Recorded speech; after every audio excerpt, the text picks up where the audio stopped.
Aujourd'hui nous allons aborder le thème de l'état des lieux. Alors, qu'est-ce qu'un état des lieux et dans quelles conditions on le fait? Donc, dans le cadre d'une location, donc à l'entrée du locataire dans les lieux, on fait un état des lieux d'entrée et au départ du locataire, on fait un état des lieux de sortie. Cet état des lieux doit comporter le descriptif exact du bien dans lequel la personne rentre. Il doit être le plus précis possible pour éviter tout conflit le jour de l'état des lieux de sortie. Donc il faut compter 1 heure à 1 heure et demie pour un état des lieux. Donc on doit indiquer des éléments importants, l'identité du propriétaire et l'identité du locataire, le nombre de clés qui sont communiquées, il faut tester les clés, il faut relever les différents compteurs, compteur eau, électricité, gaz, prendre toutes les références et transmettre par la même occasion le nom de l'ancien locataire ou de l'ancienne personne qui a demeuré dans le logement pour que le locataire puisse faire ses demandes auprès des services administratifs nécessaires pour pouvoir habiter dans le logement dans de bonnes conditions. Donc on doit vérifier aussi les plaques, le four, s'il s'allume. Donc bien sûr, on ne peut pas tout tester, mais on peut tester déjà pas mal de choses. Déjà voir si la climatisation s'allume, tous les éléments de chauffage. Donc par la même occasion, on explique aux locataires qu'il y a des contrats d'entretien qui sont obligatoires. Pour tout ce qui est chaudière, climatisation, cheminée, ce sont des contrats d'entretien obligatoires dans le cadre de la location. Parce que s'il arrive quoi que ce soit dans la location parce que l'entretien n'a pas été effectué, ça peut être problématique. Donc on doit décrire le bien et toutes les pièces du bien, une par une, et tester un maximum de choses. Le jour de l'état des lieux de sortie, on doit refaire la même chose. C'est-à-dire que s'il y a eu des anomalies à l'entrée, sauf si elles ont été réparées entre-temps, on va les définir aussi à l'état des lieux de sortie. Parce que ce qui va être important, c'est la différence entre l'état des lieux d'entrée et l'état des lieux de sortie. Donc si on a marqué que, j'en sais rien, un meuble, c'est un meublé est détérioré, si on le marque à l'entrée, si on le marque à la sortie, il ne faut pas s'inquiéter. Ça ne veut pas dire qu'il va y avoir une remise en état ou que financièrement, le locataire va être pénalisé. C'est souvent l'inquiétude des locataires. Et c'est pour ça qu'on se doit d'être très vigilant sur les explications, parce que les locataires ont toujours l'inquiétude de ne pas récupérer leur caution.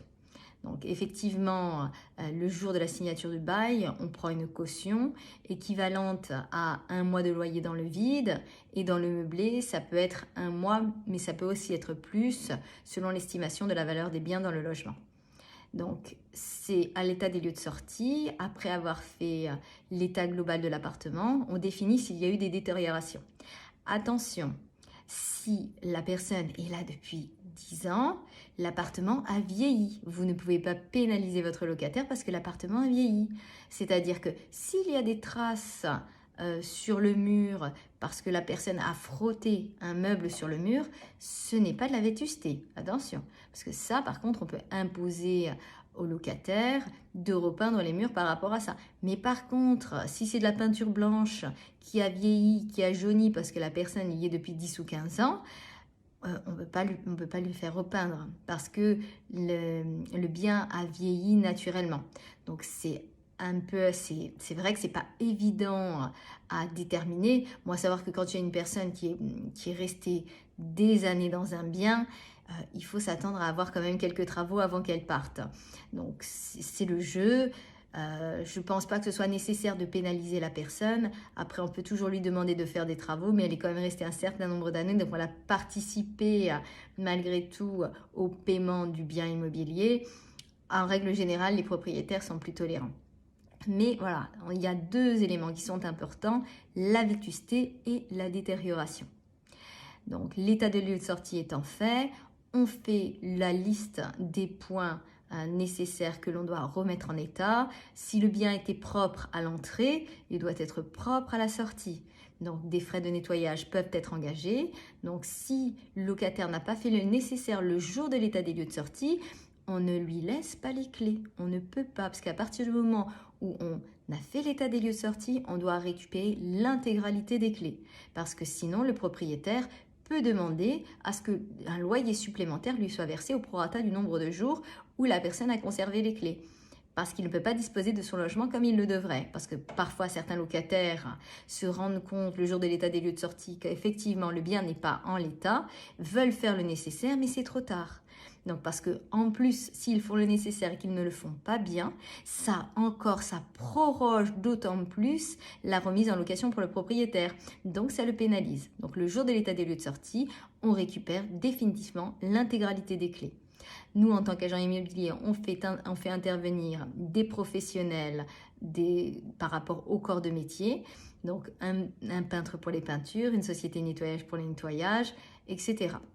Donc, si les contrats n'ont pas été respectés et si les entretiens n'ont pas été effectués, on les fait faire et c'est retenu sur la caution. Après que les travaux aient été effectués, donc dans un délai de 1 mois après la remise des clés, on restitue le reliquat de la caution s'il y a lieu. Voilà, je vous ai donné tous les éléments concernant l'état des lieux d'entrée et l'état des lieux de sortie. J'espère que ça vous a permis de vous éclairer sur la situation et la façon dont les choses se passent. Donc, à titre indicatif, si vous avez des inquiétudes par rapport à l'état des lieux de sortie, vous pouvez très bien demander un pré-état des lieux de sortie à votre agence immobilière. Elle peut vous être facturée, mais elle vous coûtera toujours moins cher qu'une remise en état après la remise des clés. Voilà, je vous souhaite une très bonne soirée et à très bientôt pour une prochaine vidéo. Merci.